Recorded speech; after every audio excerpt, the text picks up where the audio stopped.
Hello everyone, my name is Simran and I'm going to make you practice the past perfect tense today. So let's see its structure, and before going to its structure, let's see its usage, which means in the situations in which where we use this tense. So let's see. I have written some situations and some are I'm going to discuss with you later on. So let's see. To indicate an action completed before another action. So let me explain it. So इसमें क्या होता है कि जैसे हमने past indefinite tense पढ़ा था, तो पास्ट इंडेफिनेट टेंस में ये था कि हमने कोई एक्शन जो हमने पास्ट में कंप्लीट किया, हम उसकी बात करते थे। जैसे कि मैंने खाना खाया, या फिर मैं फलाना जगह गया, या फिर मैंने आज ये किया, तो वो ये पास्ट में कंप्लीटेड एक्शन की पहचान होती है। तो हम इसको पास्ट इंडेफिनेट टेंसेस में बनाते हैं। लेकिन जब हम पास्ट परफेक्ट की बात करते हैं, तो पास्ट परफेक्ट के अंदर जो है हमारे पास्ट के एक एक्शन से पहले अगर कोई एक्शन हमारा हो जाता है, तो हम उसको पूरे जो सेंटेंस होता है, यानी इन दोनों ही एक्शंस को मिला के जो सेंटेंस बनेगा, उसको डिस्क्राइब हम जो है पास्ट परफेक्ट में करते हैं। फॉर एग्जाम्पल यहां दिया हुआ है, to indicate an action completed before another action. एक एक्शन से पहले कोई एक्शन अगर हो जाता है, जैसे कि शी हैड ऑलरेडी लेफ्ट, यानी कि ये एक्शन हमारा पहले ही हो गया है, ये एक्टिविटी पहले है। फिर व्हेन आई अराइव्ड, जब मैं आया तो वह ऑलरेडी निकल चुकी थी। ठीक है, तो यानी कि इसमें दो एक्शंस हो रहे हैं, एक उसके निकलने का और एक मेरे आने का। तो यहाँ पे सीक्वेंस देखा जाएगा कि हाँ, आपने कौन सी एक्टिविटी पहले की थी और कौन सी एक्टिविटी आपने बाद में की थी। जो पहले वाली होगी वो हमेशा हमारी पास्ट परफेक्ट में बनेगी, यानी कि हैड और वर्ब की थर्ड फॉर्म यूज करके। और ये जो वर्ड्स होते हैं, already, yet, by the time, ये जो होते हैं, ये हमेशा हमें पास्ट परफेक्ट के टेंस होने की जो है बात बताते हैं। ठीक है, पास्ट परफेक्ट इस टेंस के मामले में अभी हम इसकी बात करें तो हम इसी टेंस की बात करेंगे, इसमें यूज होते हैं, I mean. So let's see next.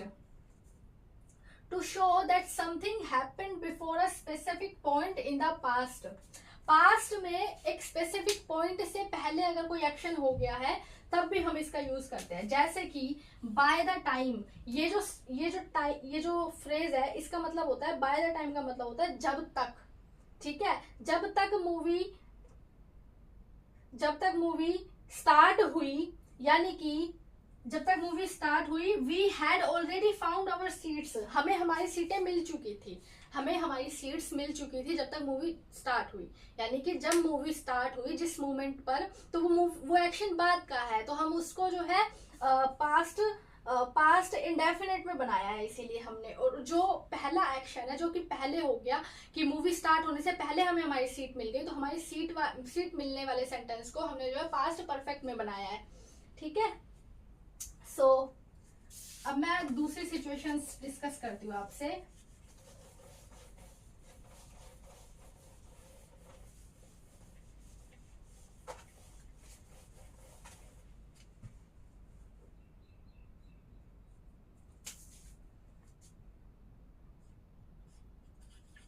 For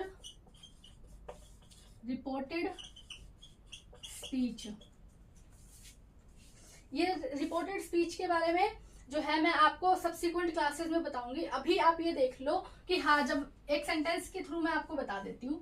जैसे कि सपोज एक पर्सन है राम और दूसरा है श्याम। तो राम ने बोला आई वेंट देयर। ठीक है, तो अब इसी चीज को जब मैं बताऊंगी तो मैं किस तरीके से बताऊंगी। ठीक है, सॉरी, श्याम जो है, श्याम बताएगा, वो किस तरीके से बताएगा, श्याम इस तरीके से बताएगा, राम सेड, कि राम ने कहा। ये एक सेंटेंस होता है, इसीलिए इसमें कोमा लगता है। जो भी किसी की स्टेटमेंट होती है ना, उसमें हमेशा इस तरीके से डबल कोमा लगता है। Ram said that he had gone there. ठीक है, तो हमने देखा, जब हम रिपोर्टेड स्पीच का यूज करते हैं तो हम पास्ट परफेक्ट टेंस में बनाते हैं।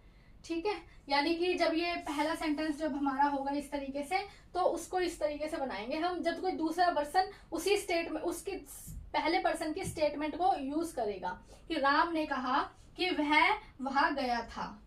ठीक है, so hope this is clear. अब इसके बाद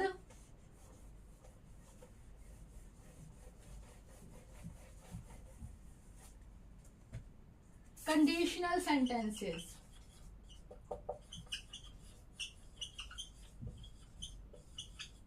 ये जो सेंटेंसेस होते हैं ना, इसमें हमारा जो एक सेंटेंस होगा तो उसमें हम इमेजिनेशन पे चीजें होती है। ठीक है, इसमें हम इमेजिन करते हैं एक सेंटेंस को। जैसे कि मैं बोलती हूँ कि अगर मैंने पढ़ाई की होती तो मैं पास हो गई होती। ठीक है, ये कंडीशनल सेंटेंस है। इसमें जो पहला सेंटेंस है, अगर मैंने पढ़ाई की होती, ये एक टोटली इमेजिनेशन है। इसमें यहाँ पे सिर्फ वर्ब परफॉर्म नहीं हुई है, कोई भी एक्शन कंप्लीट नहीं हुआ है, लेकिन फिर भी जो है यहाँ पे हमने इसको इमेजिन किया हुआ सेंटेंस है ये। ठीक है, और ये जो दूसरा वाला जो इसका पार्ट है, यानी कि ये इफ के बाद वाला मैं पास हो गई होती, ये हमेशा हमारा पास्ट परफेक्ट में बनेगा। तो अब हम देखते हैं ये किस तरीके से हम इसे बनाएंगे। ठीक है,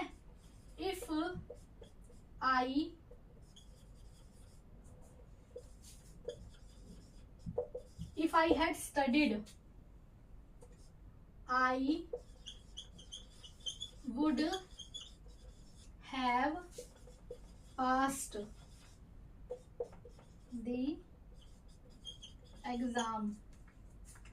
अगर मैंने पढ़ाई की होती तो मैं पास हो गई होती। ठीक है, इसमें दोनों ही जो है हमारे इमेजिनेशन वाला सेंटेंस है ये।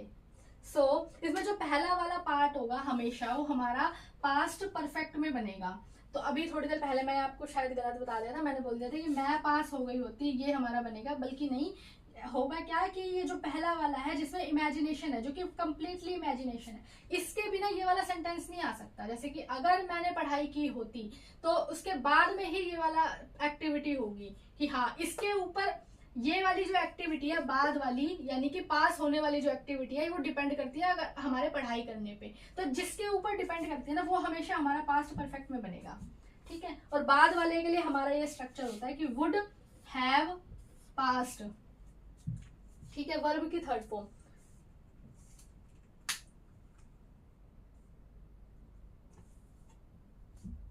ये हुआ हमारा कंडीशनल सेंटेंस।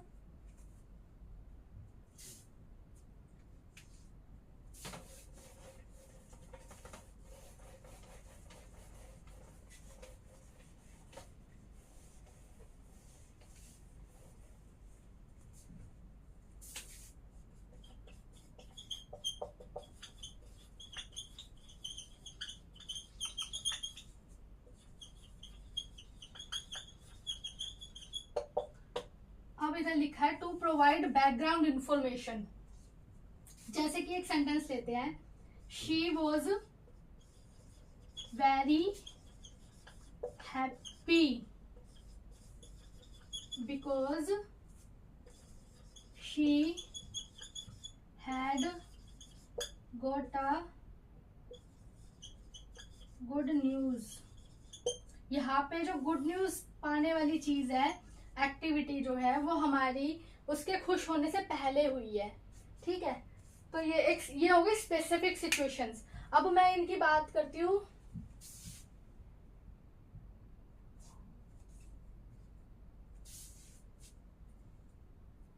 शी हैड के बाद में हमारे को ना जस्ट लगाना है। ठीक है, she had just got a good news, यानी कि वो बहुत खुश थी because she had just got a good news. उसे जो है अभी अभी एक बहुत अच्छी खबर मिली थी, इसीलिए वो खुश थी। ठीक है, तो यानी कि एक यहाँ पे उसके खुश होने से पहले एक बैकग्राउंड में एक स्टोरी चल रही है कि हाँ, जो उसको एक गुड न्यूज मिली थी जस्ट अभी अभी। तो जब हम इस सेंटेंस को एक समझते हैं तो हम इस कंक्लूजन पे निकलते हैं कि उसके खुश होने से पहले जो है जस्ट उसको एक गुड न्यूज मिली, इसलिए वो खुश थी। यानी कि एक एक्टिविटी पास्ट की है, पास्ट परफेक्ट की है, और एक एक्टिविटी हमारी पास्ट इंडेफिनिट की है, पास्ट कॉन्टिन्यूस की है। ठीक है, सो ये हो गया इसका, हमने देख लिया इसका ये किन सिचुएशंस में ये यूज होता है।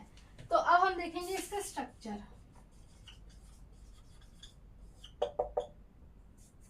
हमें पता है कि 3 तरह के सेंटेंसेस हमने देखे थे कल, affirmative, negative and then interrogative. और भी तरह के सेंटेंसेस होते हैं पर अभी हम सिर्फ इतना देखेंगे, ठीक है, क्योंकि हम इनको बाद में और अच्छे से कवर करेंगे as a topic individually. So affirmative sentence जो होता है वो हमारा पॉजिटिव होता है और इसमें सब्जेक्ट आता है, हैड आता है, हैड कंपल्सरी है, हैड जो है वो हेल्पिंग वर्ब है, ठीक है। फिर वर्ब की थर्ड फॉर्म आती है एंड देन ऑब्जेक्ट आता है। नेगेटिव सेंटेंस की बात कर लेते हैं। इसमें क्या होता है, नेगेटिव सेंटेंस है तो ये नेगेटिव सेंस देगा हमें, वाक्य के नकारात्मक होने की अभिव्यक्ति देगा। तो हम क्या देखेंगे, इसमें सबसे पहले सब्जेक्ट आएगा, देन हैड,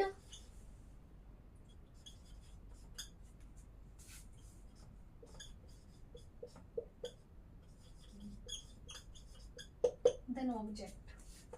इंटेरोगेटिव, इसमें सबसे पहले हैड आ जाएगा, क्योंकि हमें इंटेरोगेटिव में हम यही तो करते हैं कि हमें जो हेल्पिंग वर्ब है उसको सबसे पहले ले आते हैं। तो इंटेरोगेटिव में हैड, देन सब्जेक्ट,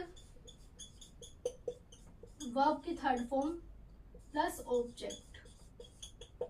फाइन, ये हो गया इसका स्ट्रक्चर। अब देखते हैं हम किस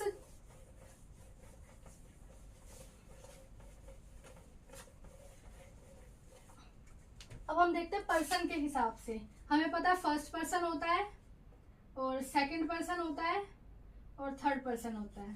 फर्स्ट पर्सन, जैसे कि मैं सपोज किसी से बात कर रही हूँ, जैसे मैं आपसे बात कर रही हूँ तो मैं फर्स्ट पर्सन हुई, आप सेकंड पर्सन हुए। अगर सपोज करूँ मैं किसी तीसरे पर्सन की भी बात करूँ आपसे तो वो थर्ड पर्सन कहलाएगा, ठीक है। तो इसमें सब में ही यानी कि आई के साथ भी हैड यूज होता है, सेकंड पर्सन यानी कि यू, इसके साथ भी हैड यूज होता है, third person he, she, it, इसके साथ में भी हैड यूज होता है। यू का प्लूरल होता है, आई का प्लूरल होता है वी, इसके साथ में भी हैड यूज होता है। और यू का प्लूरल, यू का कोई प्लूरल नहीं होता। ही, शी, इट का प्लूरल होता है दे के साथ भी हैड यूज होता है। फाइन, तो हमने देख लिया ये इसके स्ट्रक्चर। और वर्ब की थर्ड फॉर्म इसमें लगनी ही लगनी है, तो हमें वर्ब्स जो है याद होनी चाहिए।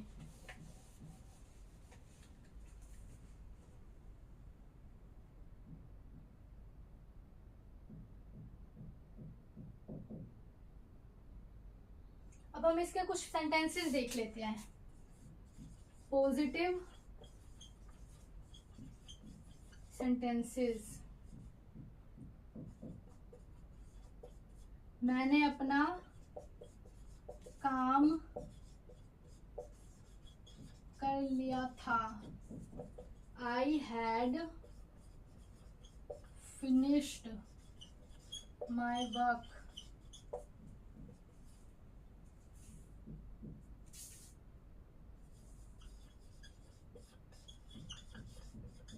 She had already left, वह पहले ही जा चुकी थी। अब देखते हैं नेगेटिव सेंटेंस।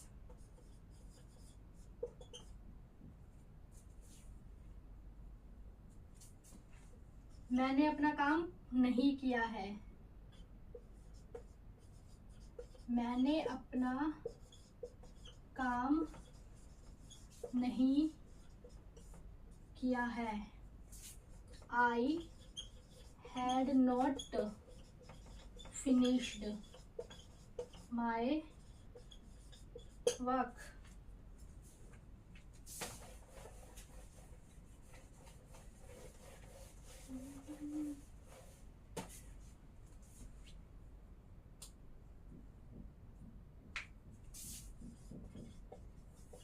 उन्होंने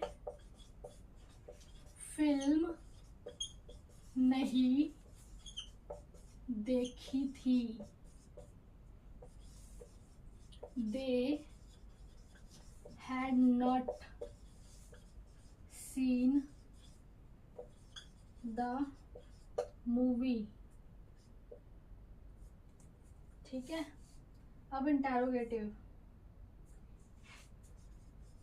क्या तुम वहाँ गए थे,